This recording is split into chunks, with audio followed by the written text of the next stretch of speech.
Hi there. This is Lori Gibson Washington, the Calming Communications Coach.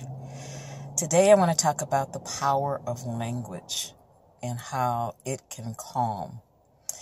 You know, it's interesting how these days are filled with a lot of chaos, which is the antithesis of calm. And I so look forward to seeing people who are contributors to calm. So today, my contributors were at Kaiser, of all places. I know a lot of times people talk really badly about Kaiser. Actually, one of my relatives said that Kaiser is awesome. It's either awesomely good or awesomely bad. And today, my experience has been all awesomely good.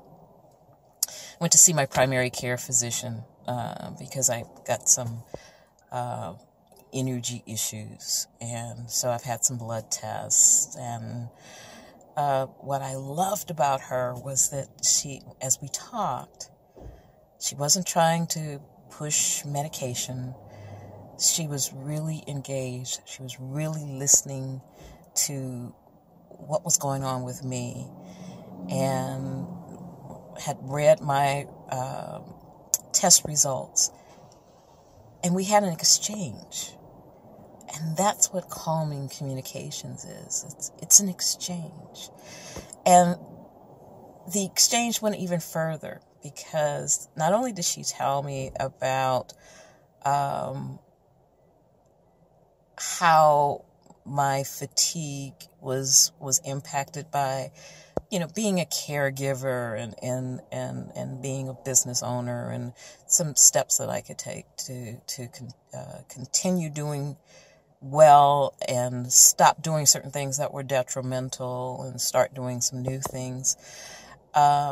She also talked about her own issues, and she talked about that her birthday is June 14th. And there is someone on the national stage whose birthday is on the 14th. And if you care to figure it out, you can go Google it. But anyway, she did not like being the fact that they are born on the same day. And she said that she had done a presentation and had gone off script. And so she kept thinking, she says she for 2 nights in a row, she couldn't sleep because she was like, I went off script. I can't believe I went off script.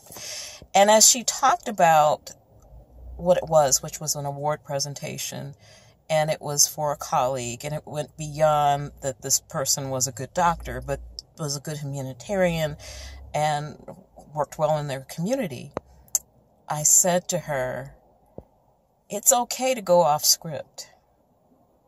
It's not okay to go off protocol.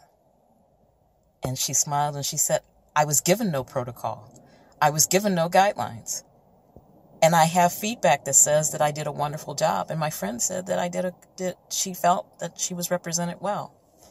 So again, it's always good to check in for feedback, to be part of that calming communications. Another thing that happened today with Kaiser is I went into the sleep apnea lab because that's something else that I have that I need to take care of, and I've been having problems with properly fitted masks. And for those of you who may have that problem, you may know that it's no joke. I mean, I have 3 types. I have the nose pillows, I have the full mouth gear, I have the over the nose, and all of them bother me.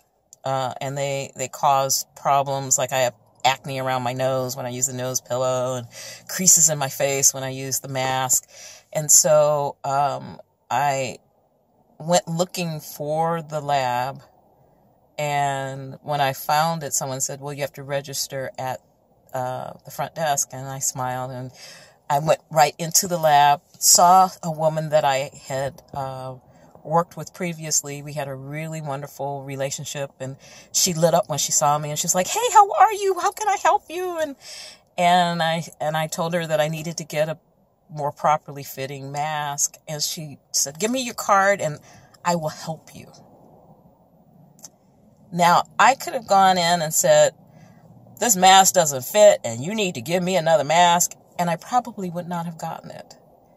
But just because I said the way I said it, she took my card.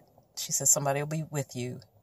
And in 2 minutes, someone came out and he said, wow, this is your lucky day. I just finished up all of my training. I've finished up everything and I'm here for you. And I had worked with him before as well. And he just patiently went through, pulled out all the different masks and stuff, and then told me what he recommended and gave me a mask. I didn't have to go through the medical supply company that they recommend, who, might I say, are pretty awful in terms of customer service. But anyway, so that's the power of nice.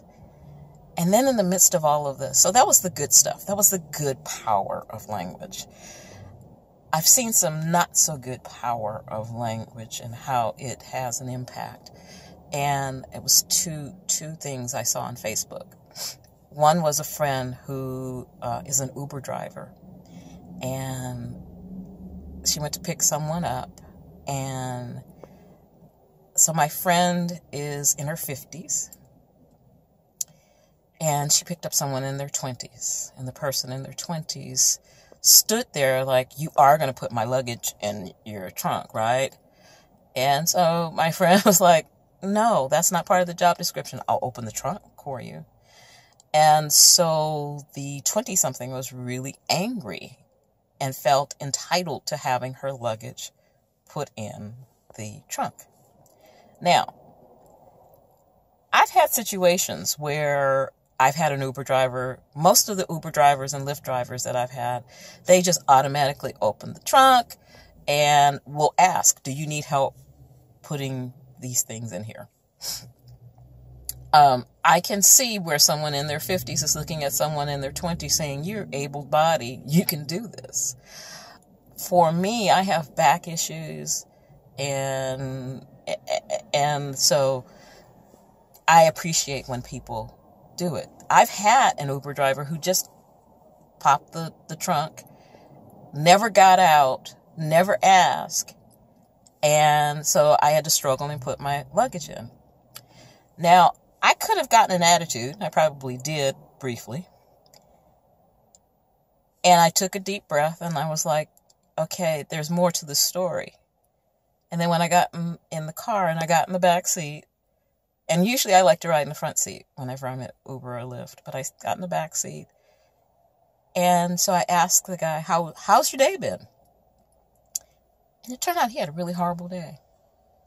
So, and for him, it was good to be able to talk about it.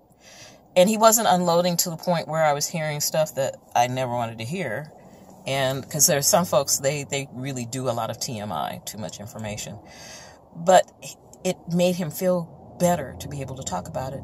And interestingly, when he got me to my destination, he took out my luggage for me. The power of language.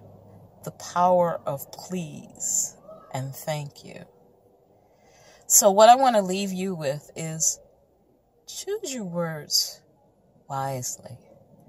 Before you get upset, before you want to call someone, as my mother used to say, out their name, take a breath. Realize everybody's got their issues for whatever the issue is and whatever the reason is. And also remember, karma is a B. Because what you reap is what you sow. I don't know about you, but I like reaping calm. So I wish you a calm rest of your day. Take care. Bye-bye.